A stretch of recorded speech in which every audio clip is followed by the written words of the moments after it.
aí, pessoal, que bom estar com vocês aqui novamente falando em saúde, que é o podcast da Atlas Educacional. E o tema de hoje é o atendimento da enfermagem no trauma. Hoje, comigo aqui, compondo a mesa, o time da Atlas, é a doutora Márcia Junqueira, que tem uma vasta experiência com atendimento pré-hospitalar, também é instrutora de ACLS. Oi, Márcia, seja muito bem-vinda.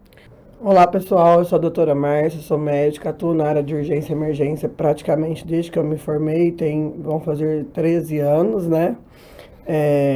E como a Thaís falou, hoje a gente vai falar sobre a atuação do enfermeiro no trauma, né? Tanto no atendimento pré-hospitalar como intra-hospitalar.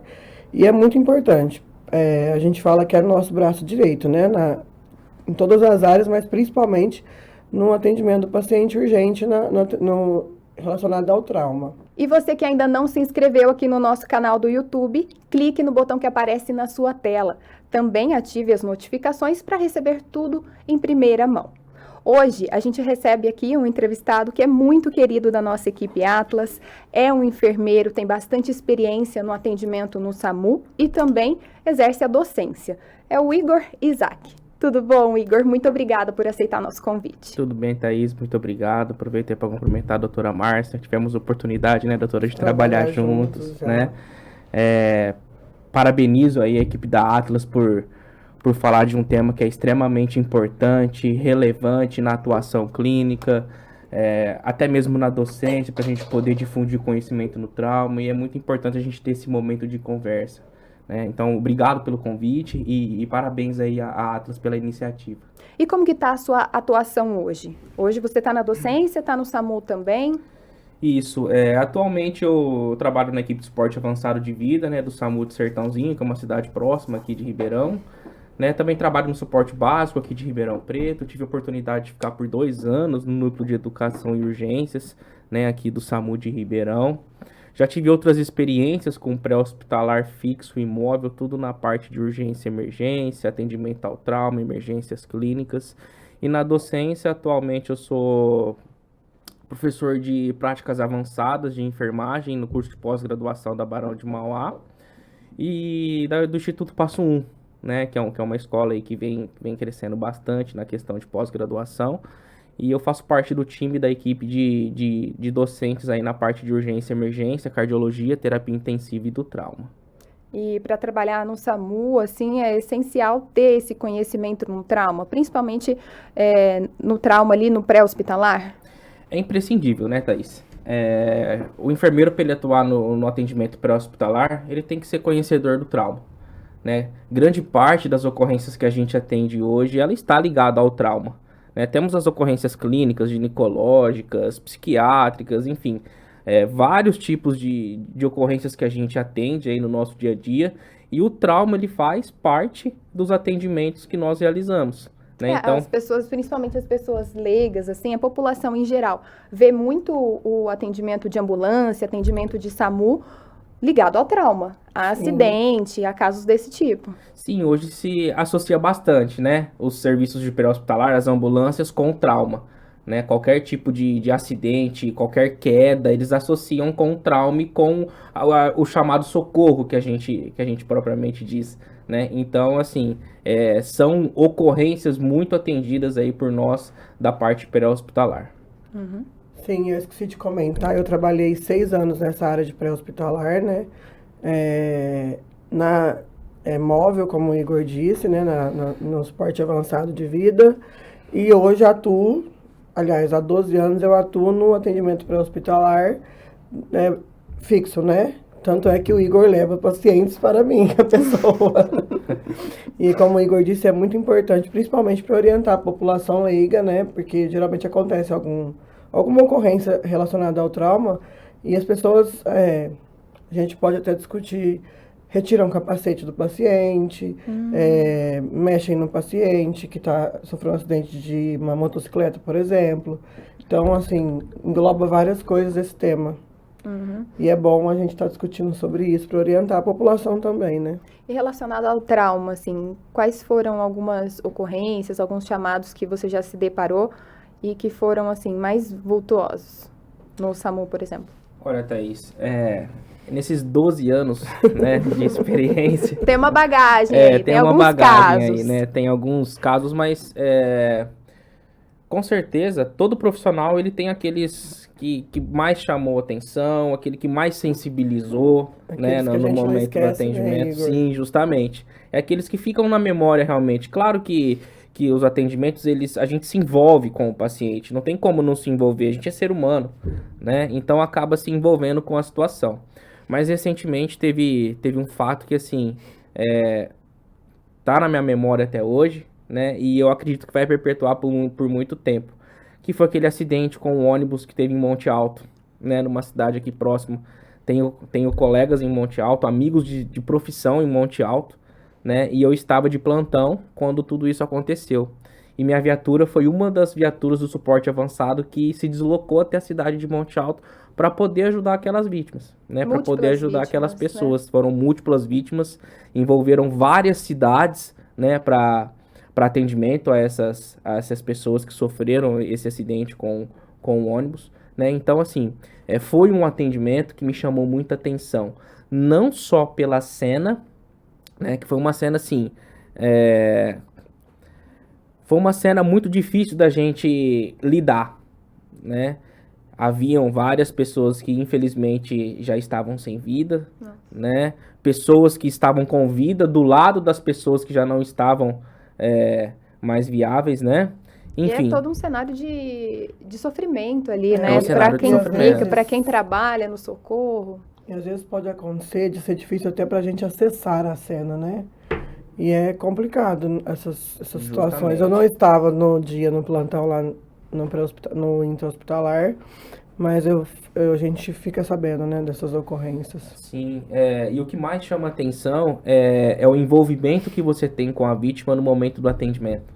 Claro que toda a cena chama atenção, o mecanismo de trauma chama atenção. Quando entra a ocorrência para nós, a adrenalina já sobe, né? Então a gente já começa a se envolver com a ocorrência desde o momento do chamado, né? Mas essa ocorrência propriamente dita me chamou muita atenção a paciente que a gente atendeu, né? Foi uma paciente assim que estava ainda com vida, né? Tinha um sangramento importante arterial, tinha um trauma vascular importante. Né, uma paciente seletiva para o suporte avançado, para a gente poder instituir medidas avançadas naquela paciente. E a primeira coisa que ela falou para mim quando eu peguei, né, quando a gente começou a atender, ela falou assim, não me deixa morrer. Vendo toda aquela situação. Olha, chega a arrepiar, assim, não tem como não se envolver, Não tem como não se envolver com uma situação dessa. E dentro de uma cena desse porte, você acaba atendendo 2, 3, 4 pessoas dentro do suporte avançado. Né, dentro de uma cena de múltiplas vítimas. E, infelizmente, a gente não consegue ficar só com uma vítima. Nós damos assistência para uma vítima, depois vamos para a próxima e vamos avaliando uma por cada vez, né? Uma de cada vez. Mas essa paciente em si me chamou muita atenção. Porque a primeira palavra dela não foi perguntar de alguém, não foi perguntar de pertence, que é muito comum, né, doutora? Sim, muito comum. Que a gente tem essa experiência, perguntar de outras pessoas, de pertences, de como tá o veículo, enfim. É comum isso acontecer. Mas a primeira frase que ela me falou foi, não me deixa morrer. Nossa. Então isso acabou ficando na memória, né? Comentei com alguns colegas que participaram da ocorrência. E foi muito marcante, muito marcante. E tem que ter todo um preparo de treinamento para você saber o que fazer nesse momento de um acidente, principalmente aí de múltiplas vítimas, e também um preparo emocional, Sim. Né? Porque só de você contar aqui, eu já me senti envolvida com a cena. Já me ocorreu isso, né, não no pré-hospitalar móvel, mas no pré-hospitalar fixo. Eu estava numa unidade de pronto atendimento. Como eu já falei, eu atuo na urgência e emergência, então normalmente eu dou plantão na sala de urgência, né? Que a gente chama de sala vermelha, enfim. E já me ocorreu isso, do paciente chegar grave, com sangramento importante, com uma lesão pélvica que a gente sabe, assim, tem que atuar na hora ali do ocorrido no pré-hospitalar, porque senão o paciente choca e vai a óbito muito rápido. E esse paciente aconteceu a mesma coisa, ele chegou lá, na hora que eu fui avaliar. A gente começa pelas vias aéreas, enfim, né? Eu fui avaliar a cabeça dele e ele falou pra mim, não me deixa morrer, porque eu tenho uma filha de 4 anos. Isso envolve muito a gente, né? Envolve, vai além da profissão, né? Isso vai Não além tem como de qualquer... a gente não se envolver emocionalmente, né? E assim, não tem nenhum capítulo do livro de medicina. Exatamente, né? nem Não de tem nenhum enfermagem. capítulo do livro de enfermagem que ensina a gente Você a não lidar com sai da essas situações. faculdade sabendo Né? ter exatamente. domínio A gente não emocional. sai. A gente não sai, talvez, pronto, né? Para lidar com essas situações emocionais. Mas a experiência que a gente vai adquirindo, né, a expertise, o conhecimento que a gente vai adquirindo, vai nos tornando capaz de controlar essas emoções e conseguir desenvolver o atendimento conforme a doutora aí explicou. Né? Então, assim, Thaís, a gente já começa o envolvimento com a ocorrência desde quando chega o chamado. Né? Hoje os nossos chamados eles são todos informatizados, né, são via tablets, né, mas muitas vezes eles chegam via rádio também. Um exemplo dessa ocorrência propriamente dita, ele chegou via rádio, porque a primeira viatura que chegou na cena se envolveu muito com o que viu, né, e já começou a acionar apoio via rádio. Então as viaturas não esperou chegar o chamado no smartphone. No sistema ali. A gente não esperou esse trâmite de disparo de viaturas. Cada equipe já começou a acionar a central de regulação médica se dispondo para ir no chamado. Equipe de Ribeirão, equipe de Monte Alto, equipe de Sertãozinho. Sertãozinho nós somos numa avançada e numa básica. Né? E ainda assim tinha equipes já preparadas para se deslocarem caso precisasse. Corpo de bombeiros, rodovia, APHs particulares, privados, que a gente fala que deram um apoio assim tremendo para nós na ocorrência. Então o envolvimento já começa a partir daí. E essa equipe que faz o atendimento, ela é multidisciplinar. Ela tem médico, tem enfermeiro, tem técnico. Isso, ela é uma equipe Quem multiprofissional. Que compõe aí? Né? Dentro da categoria do atendimento pré-hospitalar, nós temos viaturas de suporte básico e viaturas de suporte avançado. Né? E nós temos também, caso precise de um apoio, as viaturas que a gente chama de tipo A, que são viaturas de baixa complexidade, que atendem aqueles pacientes com menor risco, que não tem risco nenhum de vida, né? São aqueles pacientes mais leves, né? Então, assim, dentro de uma perspectiva dessa, nós trabalhamos com suporte básico de vida, que é composto por um condutor socorrista, extremamente treinado, capacitado para estar nesse tipo de situação, e um técnico de enfermagem. O suporte avançado ele já é composto por um condutor socorrista, o médico e o enfermeiro. E nessa tipificação de ocorrência, claro que tem toda a hierarquização, né, de situações, de condutas, né, tanto da parte médica quanto da parte do enfermeiro, mas o atendimento ele é pautado em protocolo. Né? Dentro de um atendimento desse de múltiplas vítimas, nós temos um protocolo que a gente utiliza que é o chamado START, né, que tem o objetivo de salvar o maior número de vítimas possível. Né? Nós temos grande número de pessoas feridas e nós temos um número X de profissionais. Quando esse número X de profissionais ultrapassa, aliás, quando o número de vítimas ultrapassa a quantidade de profissionais, nós já temos uma caracterização de múltiplas vítimas. E nessa situação a gente precisa aplicar esse protocolo para salvar o maior número de pessoas. E foi esse protocolo que a gente aplicou dentro do ocorrido que houve na cidade de Monte Alto. Então, o trabalho do médico e o do enfermeiro, apesar de estarem na mesma cena, é diferente. O que vocês podem me falar assim, sobre a atuação numa cena do profissional enfermeiro, do profissional médico? Geralmente, na chegada da cena, a gente atua, na verdade, o tempo todo, a gente atua em conjunto, né? Então, assim, como o Igor disse, tem um protocolo START e tem os protocolos internacionais, né? Que é o ATLS e o PHTLS, né? E, então, assim, como a gente tem que seguir isso, porque isso foi estudado por muitos e muitos anos e viu que assim se salvam mais vidas. Então, ao chegar na cena, a primeira coisa que a gente tem que fazer é ver se o paciente tem um grande sangramento. Então, geralmente, o enfermeiro vai procurando isso, o médico vai estabilizando a cabeça do paciente, que é o segundo passo, de acordo com o PH-TLS. Aí o enfermeiro avaliou, ele viu que não tem nenhum sangramento que possa causar risco de vida no paciente. Ele vem com o colar cervical para auxiliar a gente a estabilizar a cabeça do paciente e assim segue o protocolo do PH-TLS. A gente normalmente atua em conjunto. Acho que complementando, né, o que a doutora aí bem disse, né? É um protocolo internacional, né? E quem trabalha com APH, quem trabalha com emergência, quem trabalha com trauma, já tá muito claro, né? A sequência de atendimento que a gente segue frente a uma vítima de trauma. Quando a gente se trata de múltiplas vítimas, né? De várias vítimas ou vítimas em massa, existem várias situações que gerem esse atendimento do paciente. Primeira coisa, é tirar esse paciente de uma zona quente que a gente fala. Sim. Né? A equipe médica, a equipe de esporte avançado, a equipe de esporte básico do SAMU, muitas vezes nós não temos o equipamento ideal para adentrar essa área quente, né? Que é uma área de risco, que é uma área que oferece risco profissional. Então, exatamente. O primeiro passo é avaliar a cena, né? Isso. Se a gente tem condições e possibilidades de entrar na cena. Se a cena não oferece risco ao profissional da saúde. E quando esse paciente ele é retirado, né, da cena de risco, ele é levado por uma zona que a gente divide a área do acidente, a área do fato, que a gente chama, em zonas, né? Zona quente, zona morna, zona fria.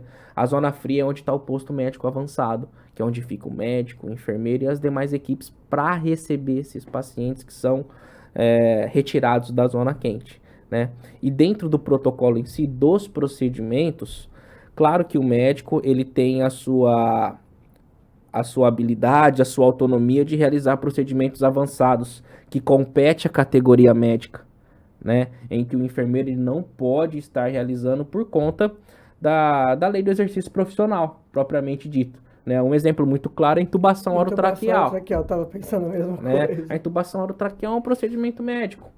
É um procedimento de via aérea avançada que é realizado pelo médico. Né? Então, assim, mas para que o médico realize esse procedimento, é imprescindível a atuação do enfermeiro.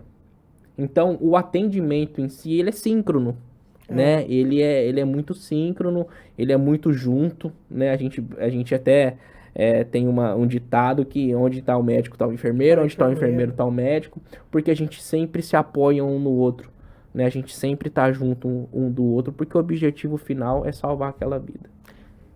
Como eu disse no começo, o enfermeiro é nosso braço direito, né? E complementando aí a parte do atendimento em si, de ser síncrono, e como o Igor falou, as coisas acontecem assim, a gente vai fazendo muito rápido, por já estar trabalhando na área há muito tempo e ter treinamentos e cursos específicos para isso, acaba que, como a gente costuma até brincar com os nossos alunos, né? Acaba que fica medular o negócio, né? Você nem pensa para poder estar realizando, porque já está automático. E para um enfermeiro que quer iniciar uma vida na atuação no trauma, o que é imprescindível dele saber? Na verdade, Thaís, eu acho que vai além de qualquer teoria, qualquer protocolo. Eu acho que o enfermeiro precisa ser primeiro ser humano, né? Ele precisa gostar de atuar no trauma. O trauma ele tem as suas dificuldades, ele tem as suas limitações, né? E ele tem suas peculiaridades. Então, o enfermeiro tendo essa noção de tudo isso que a gente comentou, ele parte para o segundo pressuposto, que é a capacitação. Não tem como a gente falar em qualidade de atendimento, em expertise, em habilidade, sem falar de capacitação. Então, o enfermeiro ele tem que buscar, sim, capacitação. Ele tem que se capacitar, sim. Isso é rotineiramente, periodicamente, porque o enfermeiro capacitado, o enfermeiro habilitado, a chance de tudo dar certo é muito maior. Então, o enfermeiro, além de tudo, ele precisa ser ser humano. Eu sempre falo até para os meus alunos que quando a gente deixar de ser sensível, a gente precisa sair da área da saúde. Claro que o envolvimento ele tem barreiras, né? Ele tem um certo limite. Mas a partir do momento que a gente deixar de ser sensível com a situação ou com uma ocorrência, a gente está deixando de ser sensível com a profissão. Né? Então, primeira coisa, a gente ter esse comprometimento profissional, esse comprometimento com a instituição que a gente está trabalhando, né? E depois o comprometimento profissional. Né? A atuação é pautada em protocolo, a a educação permanente, a educação continuada e o crescimento profissional voltado aí para a educação mesmo, para que ele desenvolva cada vez mais habilidade e desenvolva cada vez mais expertise em estar atendendo as pessoas da maneira correta. E tem uma série de treinamentos, né, que esse enfermeiro pode participar. Você, inclusive, participou com a gente recentemente do curso de trauma para enfermeiros, deu continuidade, se capacitou a ser instrutor. Como que foi essa parte aí da sua atuação no trauma? Foi uma surpresa muito grande, né, Thaís? Eu fiz o curso de aluno, né, do ATCN, na Atlas, que foi, assim, extremamente valoroso, um curso muito bom. Eu indico, inclusive, né, para os demais enfermeiros. Muito obrigada. A estar realizando esse curso, né, que é um curso extremamente direcionado para o trauma, né? E eu tive o prazer de ser convidado para ser instrutor, né? É um convite que vem além da Atlas, né? É um convite que vem do comitê, né? E eu fui convidado para ser instrutor, junto com o professor Rodrigo, que esteve recentemente, né? No podcast da Atlas. Professor, né? Rodrigo Magri, nosso colega. Deixar um abraço aí, professor Rodrigo Magri. Fizemos o curso de instrutor junto, né? Inclusive fomos para Campinas fazer o curso de instrutor, né? Fizemos o curso de instrutor em Campinas. E estamos aí dentro do ATCN como instrutor atualmente, né? Fazendo aí os cursos de educação. Então tem campo para o enfermeiro que quer atuar no trauma. Se capacitar, se atualizar, porque também, às vezes, tem muita gente que está no mercado há bastante tempo, mas não atualizou as técnicas, não sabe das novidades. Como o Igor disse, primeiro a gente tem que ter sensibilidade. Segundo, na hora que você fez a pergunta para ele, eu pensei, paixão. Porque tem que ser apaixonado para atuar na emergência. E terceiro, a capacitação. E como você acabou de comentar, por isso que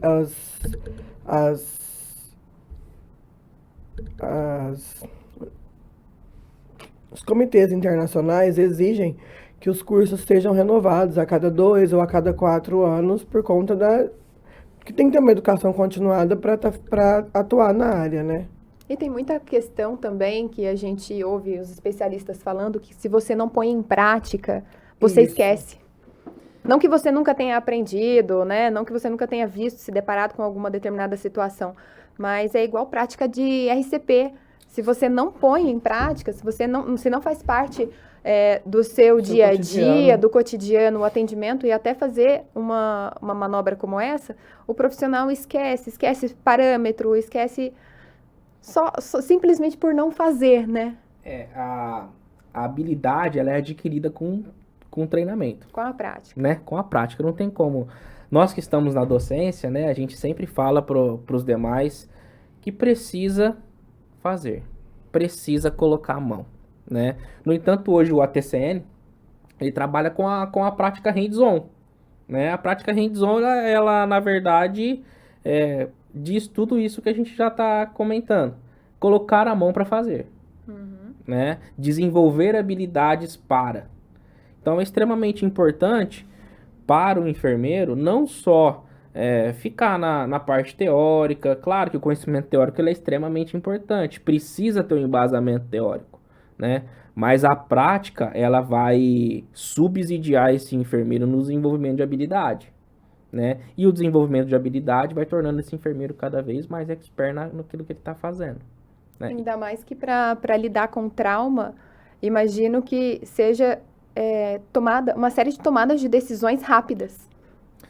Justamente. A decisão ela precisa ser rápida, a intervenção ela precisa ser rápida e o desfecho precisa ser rápido.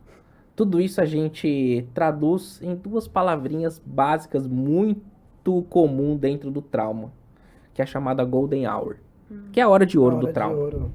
A gente precisa avaliar rápido, intervir rápido e dar um desfecho rápido para esse paciente, né, doutor? Sim, é a primeira hora após a ocorrência do trauma. É a hora de ouro.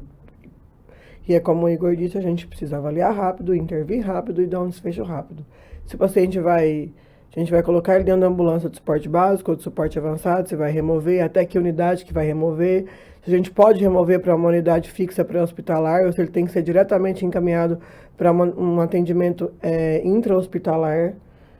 diretamente eu já peguei paciente e levei diretamente para dentro do centro cirúrgico. O paciente estava com trauma grave, com hemotórax, né, que nada mais é que o sangramento dentro dos pulmões por perfuração, às vezes por fratura de arcos costais, e eu adentrei o centro cirúrgico porque eu drenei o tórax do paciente bilateralmente na cena, e o único jeito de salvar a vida daquela pessoa era ele estar dentro do centro cirúrgico diretamente. Se passasse por uma sala de urgência, um pré-hospitalar fixo, como a gente fala, talvez ele não teria chance de sobrevivência. E aí tem todo um trabalho integrado, então, desde a triagem ali, contato com regulação, para onde que vai levar. Isso, existe uma integração, né, Thaís? Desde quando o chamado ele entra, né, via central de regulação médica, até o desfecho desse chamado, né? O chamado ele entra, né, via solicitante, e esse chamado ele é regulado, né? Existe um médico dentro da central de regulação que vai coletar as informações da ocorrência que está sendo gerada pelo 192. E dentro dessa perspectiva, ele vai determinar a gravidade dessa ocorrência. Determinando a gravidade da ocorrência, ele vai disparar os recursos que são necessários para atendimento dessa ocorrência. Isso daí está diretamente relacionado com o desfecho. Uma ocorrência de grande porte, uma ocorrência grave, ele precisa destinar um suporte avançado para essa ocorrência, precisa destinar médico, precisa destinar enfermeiro, porque as manobras que esse paciente vai precisar são manobras avançadas. São medicações, são intervenções que somente tem dentro de uma viatura de suporte avançado. Então a importância começa desde quando o chamado entra até o desfecho desse paciente, né? A gente fala que é uma engrenagem, né? Que é uma engrenagem desde quando a ocorrência ela é recebida pela central de regulação. Se essa engrenagem falhar em algum processo, pode ser que o desfecho do paciente não seja o melhor que a gente imagina. E no intra-hospitalar, a partir do momento que o paciente chega, também tem espaço para o enfermeiro no trauma? Com certeza, com certeza. O intra-hospitalar, eu tive a oportunidade, né, de trabalhar no intra-hospitalar como enfermeira do trauma, dentro de uma sala de trauma por 4 anos e meio, né, de um hospital privado aqui de Ribeirão. E tem espaço, o enfermeiro é extremamente importante dentro da sala de trauma, que além de intervenção, né, intervenções de enfermagem, intervenções em procedimentos avançados de enfermagem, o enfermeiro ele faz toda a gestão da sala do trauma. Gestão de materiais, gestão de equipamentos, gestão dos setores de apoio, como por exemplo, se esse paciente chega dentro de um hospital, o enfermeiro ele precisa acionar banco de sangue, porque esse paciente pode precisar de sangue. Sim. O enfermeiro tem que acionar o laboratório, porque a gente precisa coletar o exame do paciente e esse exame precisa sair rápido. O enfermeiro já aciona equipe de centro cirúrgico para deixar uma sala cirúrgica reservada caso precise. Então o tempo, a gente fala, o tempo é ouro. Dentro do trauma, quanto menos tempo a gente perder, mais sobrevida a gente dá para esse paciente. E no intra-hospitalar, a decisão também tem que ser muito rápida, assim como o pré-hospitalar. Porque o tratamento definitivo está na mão do intra. Agora, de curiosa, o que mais chegava lá para vocês?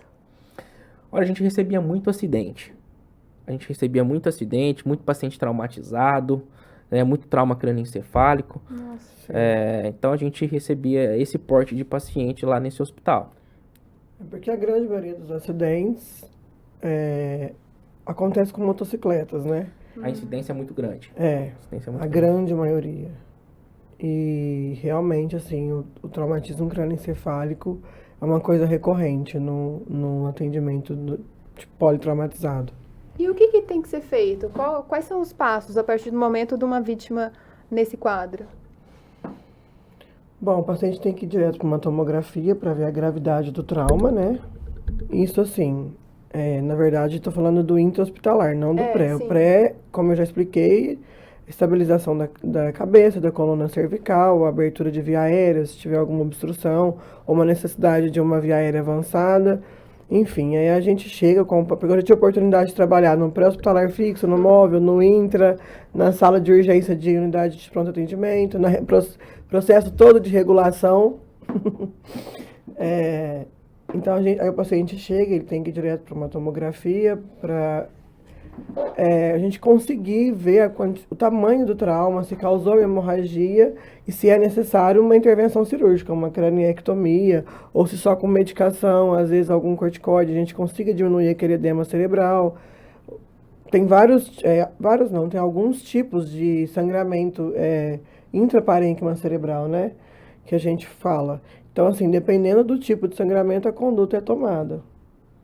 E para vocês, Igor? O mnemônico que a gente utiliza dentro do hospital, né, do ATLS, né, é o ABCDE. O ABCDE do trauma. Né? A gente parte sempre pelo pressuposto das lesões que mais ameaçam a vida e que mais causam óbitos para as lesões que menos causam óbito. Né? E no TCE ele envolve várias lesões. Um exemplo disso, se o paciente está com traumatismo crânioencefálico grave, ele tem um rebaixamento importante do nível de consciência. Se ele tem um rebaixamento importante do nível de consciência, a musculatura do corpo ela relaxa. A língua é um músculo, a nossa língua. E ela pode relaxar e obstruir via aérea por conta de um traumatismo crânioencefálico. Então, assim, a gente sempre tem que partir pelo mnemônico ABCDE, né, de atendimento ao trauma. E ir na via aérea. E ir na via aérea, porque essa via aérea pode estar prejudicada por conta de um trauma crânioencefálico. Né? E depois que a gente faz toda a intervenção e avaliação do ABCDE, aí começam as avaliações secundárias, os exames complementares e as condutas, né, frente a esses exames complementares de acordo com a gravidade do traumatismo crânioencefálico. Isso tudo é visto dentro do intra-hospitalar e com equipe especializada. Isso. Né? Por isso que é importante, né? A gente volta naquele assunto, encaminhar o paciente para o melhor lugar. Sim. Não dá para encaminhar um paciente com traumatismo crânioencefálico, por exemplo, para um hospital que não tem neurologia, neurocirurgia. Né? Quem que vai dar a conduta final? Ou às vezes para uma sala de pronto atendimento. Ou para né? uma sala de pronto atendimento, para um APH fixo. Para um APH fixo, Um local que não tem os exames que ele precisa fazer. Não realiza tomografia, não tem neurologista, não tem neurocirurgião. Às vezes você fazer uma trepanação, que é furar a calota craniana, para diminuir a pressão intracraniana, você já salva a vida do paciente. Isso só pode ser realizado dentro do centro cirúrgico por um neurocirurgião, após a realização de uma tomografia para identificar o tamanho da lesão crânioencefálica. Então, e quando a gente fala, Thaís, dessa logística, olha como que é importante. Não só o atendimento desse paciente, não só as intervenções. Olha como que a engrenagem é importante, né? Nesse processo, nós temos a regulação médica. Sim. Nós temos a equipe de intervenção e nós temos a equipe que vai receber esse paciente. Se essa engrenagem em algum momento falha, com certeza o desfecho não é um dos melhores. E não falando só sobre a vida do paciente em si, porque as pessoas às vezes pensam ou vive ou morre. Não, a gente fala sobre a sobrevida, sobre sequelas que o paciente pode ter posteriormente. Às vezes, sobreviveu, mas às vezes acontece alguma sequela ali, o paciente perde qualidade de vida por algum erro ou algum atraso nessa engrenagem. Então, o negócio tem que funcionar bem redondinho. E todos esses processos, os profissionais envolvidos vão se aprimorando e vão adquirindo feeling para esses processos com experiência, porque não questionando o ensino de graduação, mas acaba sendo bem limitado, né? A experiência que vai trazer aí esse feeling. Não só a experiência, né, Thaís, mas assim, a complementação da graduação, né, que são as especializações. Né? O enfermeiro, ele sai da graduação com um conhecimento muito limitado de urgência, emergência, de trauma, né, propriamente dito. Não só enfermeiro, médico também. E assim, onde eu me formei, me forneceu, graças a Deus, um local muito bom de atendimento pré-hospitalar fixo e também móvel. Né? Mas a gente ainda precisa complementar, fazer especialização. E não dá mais para ficar só com o conhecimento de graduação. Não se admite mais enfermeiro trabalhar só com conhecimento de graduação. A gente precisa ser especialista, a gente precisa ser perito naquilo que a gente faz. E com trauma não é diferente. Então é muito importante o enfermeiro, quando ele sai da graduação, se é uma vontade dele trabalhar nessa área, nessa temática, ele precisa procurar se especializar, ele precisa procurar cursos de extensão, ele precisa procurar treinamentos de habilidade, que hoje é extremamente importante, não somente a parte teórica, mas também os treinos de habilidade, né? A gente trabalha muito treino de habilidade em pós-graduação, em cursos de extensão, em cursos de especialização. Se usando da tecnologia também, Com né? certeza. Porque hoje tem a simulação realística, que está aí para ser um braço a mais para esse estudante. E é uma técnica muito utilizada no meio acadêmico, né? E tem demonstrado bons resultados a Sim. simulação realística, isso inclusive comprovado cientificamente, né? Então a gente utiliza dessas técnicas educacionais para fornecer para os profissionais, para os estudantes, não somente a bagagem teórica, mas o treino de habilidade para que quando ele chegue lá na atuação, na prática clínica, ele consiga desenvolver aí as intervenções que são necessárias para o paciente, né? Quando ele está num treino de habilidade, ele está num ambiente controlado. Claro que tudo interfere.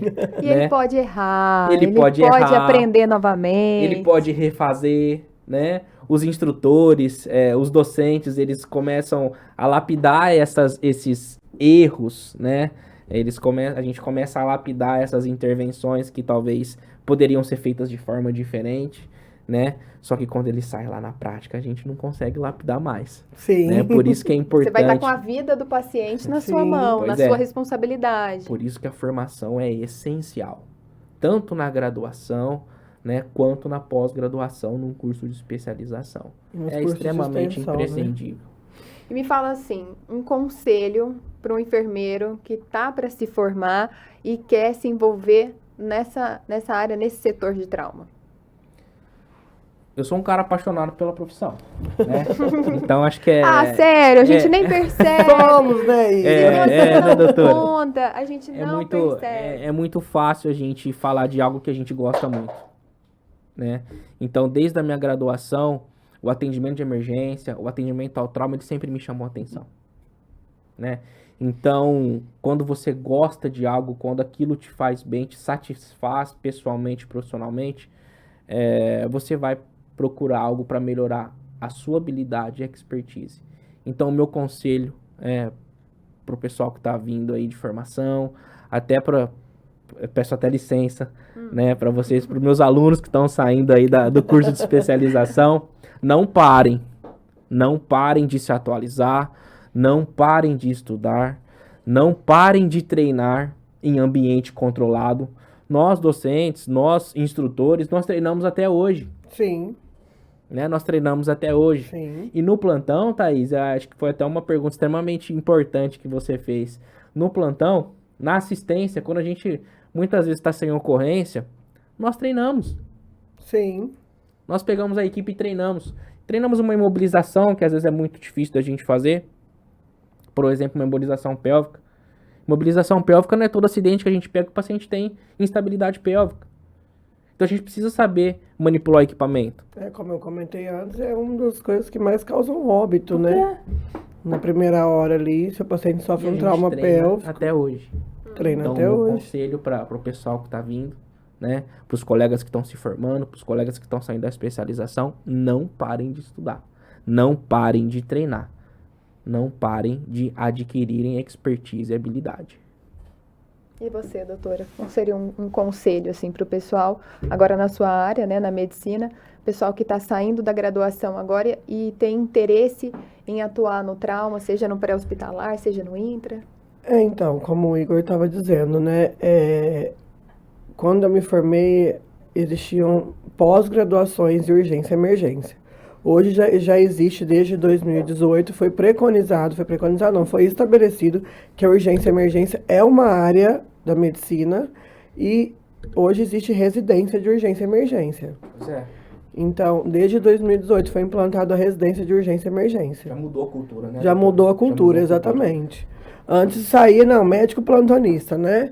E aí a gente acaba fazendo pós-graduação, porque como o Igor disse, né, tem que gostar. A gente se apaixona por aquilo durante a graduação e depois a gente acaba fazendo uma pós-graduação. Na minha época era pós-graduação, porém agora já, como eu acabei de dizer, tem já a residência. Então, para quem tem interesse como médico de entrar nessa área, se forma, faz uma residência de urgência e emergência e sempre se atualiza e como, é assim, né? Tem, como eu disse, os cursos internacionais, eles são refeitos a cada 2 ou a cada 4 anos. Então, é sempre importante estar refazendo e se atualizando e praticando. Quanto mais a gente pratica, melhor a gente fica naquilo. Isso é em todas as áreas, não só na saúde, não só na urgência e emergência, não só na medicina ou na enfermagem. Então, é sempre estar praticando. E como o Igor acabou de dizer também, a gente, às vezes, quando não tem o que fazer no plantão, a gente treina. É muito né? raro, né? Que é muito que raro, é muito raro acontecer. Rara, né? Porém, acontece às vezes. Eu já trabalhei com resgate municipal e com resgate rodoviário. E é assim que funciona. A gente, equipes que trabalham com isso de longa data e sempre estão treinando ali na hora de folga do plantão. Então, sempre procurar estudar e especializar, fazer cursos e treinar. Porque é só treinando que a gente aprende a fazer. Já vi, então, que vocês vão estar aí, ó, uma carreira extensa, 1000 anos de atuação e vão estar lá treinando aí. Não tem como fugir do treinamento, viu, Thaís?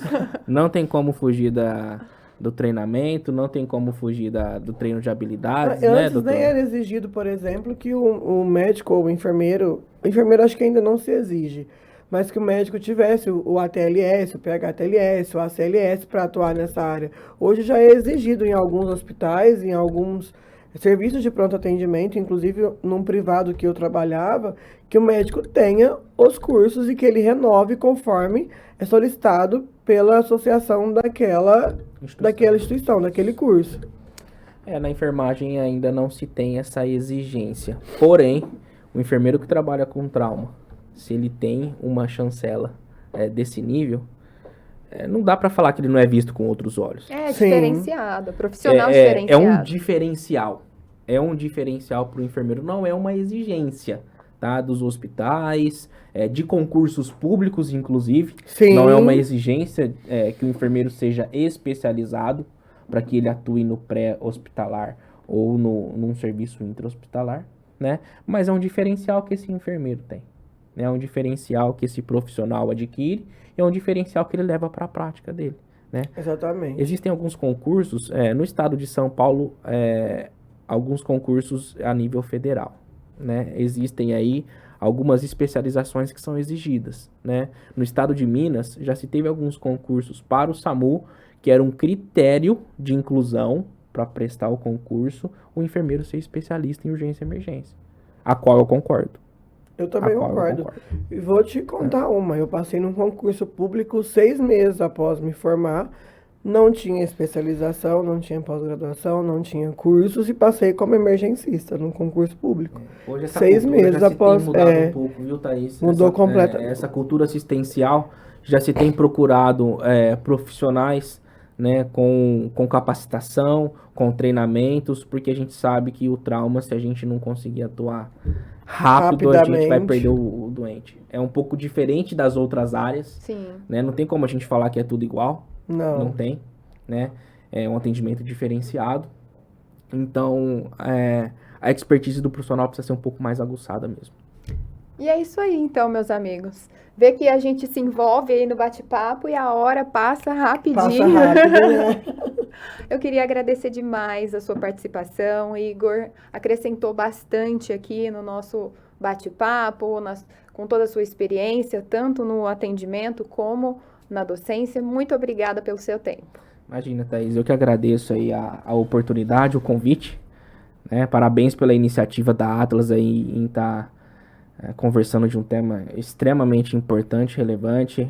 Foi um prazer ter revisto a doutora Márcia, né? De tantos tempos aí de atendimento pré-hospitalar e intra-hospitalar, a gente pré-intra juntos, pré-intra, a gente acaba, às vezes, tomando caminhos diferentes. E até hoje, né? E foi um prazer encontrá-la aí pra gente poder bater um papo aí. Prazer foi nosso. A Atlas agradece a sua participação, viu, Igor? Obrigado. E sua colaboração. Obrigado. Obrigada, doutora, também, por estar aqui no time da Atlas, dividindo a mesa comigo. Foi um prazer te receber. Obrigada, Thaís. Eu que agradeço. Prazer foi meu em estar aqui. Obrigada a você também que nos assiste, nos acompanhou até agora.